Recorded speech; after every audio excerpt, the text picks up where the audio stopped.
The emergence of a global language has had only a limited effect on minority languages. As has already been said, it has got more to do with local political and social factors.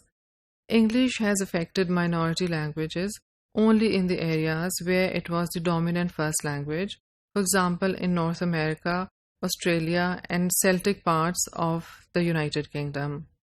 The early history of language contact in these areas is certainly that of conquest and invasion, but there has been a change in the attitude now. With emergence of English as a truly global language, the attitude towards minority languages has changed. There are several movements of linguistic rights along with civil rights which aim at protecting these endangered languages, especially the languages in Australia and New Zealand.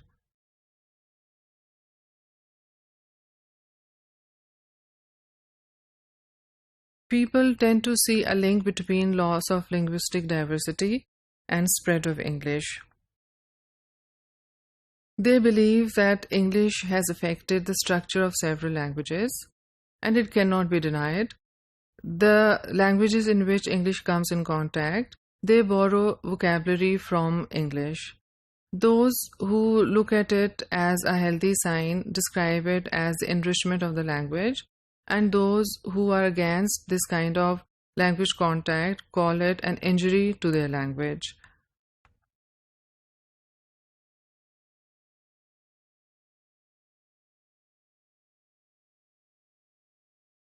So, there are a number of people who tend to see a correlation between English, the spread of English as a global language, and the decline of minority languages. Some people attribute it to the unequal division of power between the colonial nations and those who were subjugated by these colonial nations.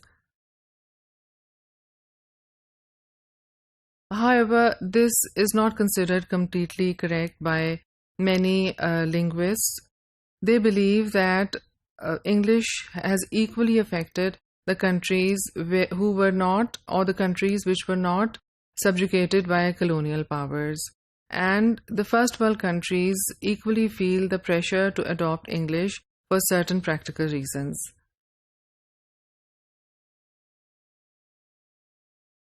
There are many other factors behind the adoption of English. One is the global interdependence. People need English for certain practical reasons. They need to show their presence in the world forums. They also need a lot of natural resources from each other. Those which are technologically developed, they need markets for their finished products. So there is a lot of interdependence in terms of trade in the international horizon.